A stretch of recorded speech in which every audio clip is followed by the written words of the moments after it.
Audio Jungle.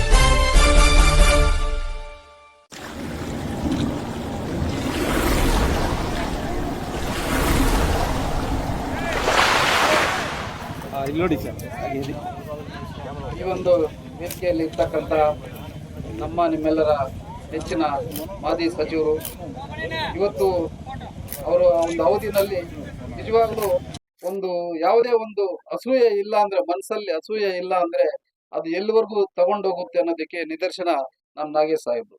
ಕಾರಣ ಏನಂತಂದ್ರೆ, ಆಲಂಗೂರ್ ಶ್ರೀನಿವಾಸ ಅಭಿಮಾನಿಗಳು ಯಾರೂ ಅವ್ರಿಗೆ ಒಂದೇ ಒಂದು ಮತ ನಾವು ನೀಡಿರ್ಲಿಲ್ಲ.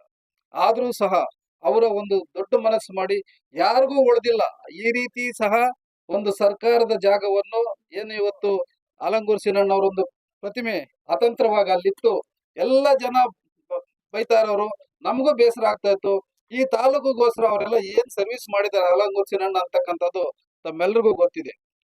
ಅಂತವರ ಒಂದು ಪ್ರತಿಮೆ ಇಲ್ಲಿ ಅನಾಥವಾಗಿದೆ ಅಂತಕ್ಕಂಥ ಒಂದು ಬೇಸರ ನಮ್ಮೆಲ್ಲರನ್ನು ಕಾಡ್ತಾ ಇತ್ತು.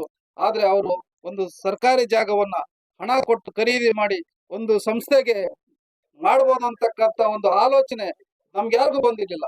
ಕುಮಾರಣ್ಣ ಅವರು ಎರಡನೇ ಬಾರಿ ಮುಖ್ಯಮಂತ್ರಿ ಆಗಿದ್ದಾಗ ಜಿಲ್ಲಾಧಿಕಾರಿಗಳು ಬರೀ ನಾನು ನಮ್ಮ ರಾಜಗೋಪಾಲ್ ಸುಮಾರು ಸಾರಿ ಹೋಗಿ ಮಾತಾಡಿದ್ವಿ.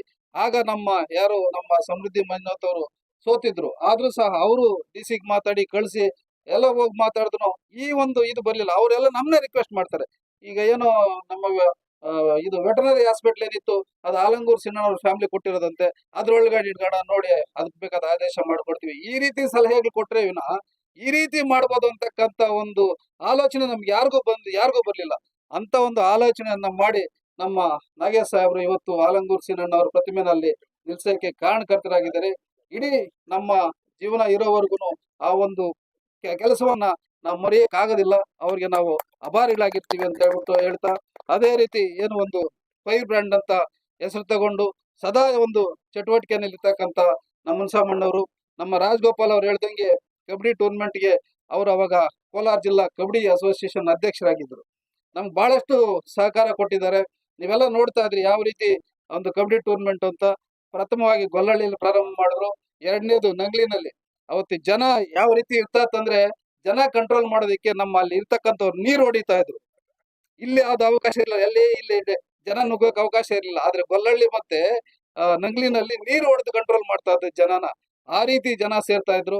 ಆಮೇಲೆ ಅದನ್ನ ಹಲವಾರು ವರ್ಷಗಳು ನಡ್ಕೊಂಡ್ ಬಂದ್ವಿ.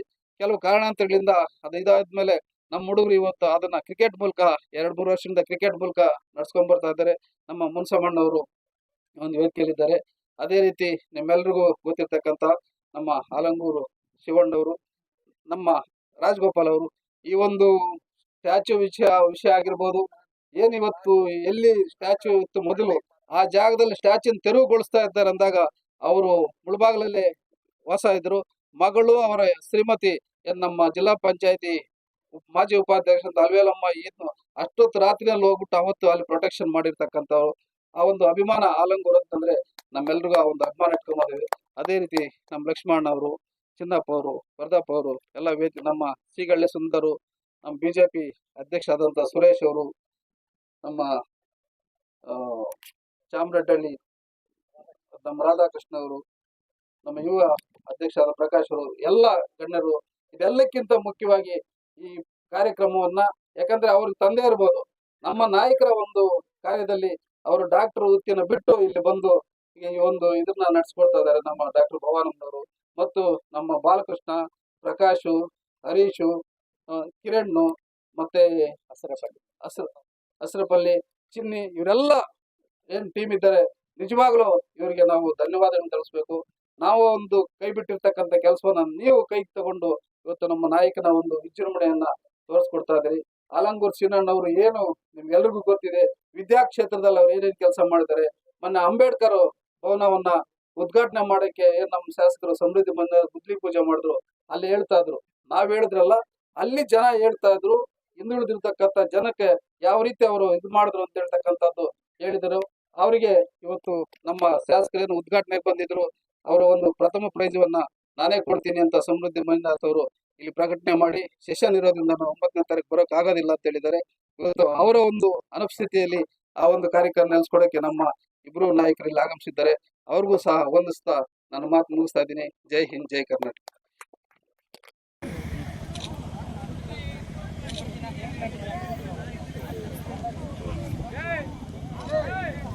ಇಲ್ಲಿ ನೋಡಿ ಸರ್ ಹಾಗೆ ಹೇಳಿ.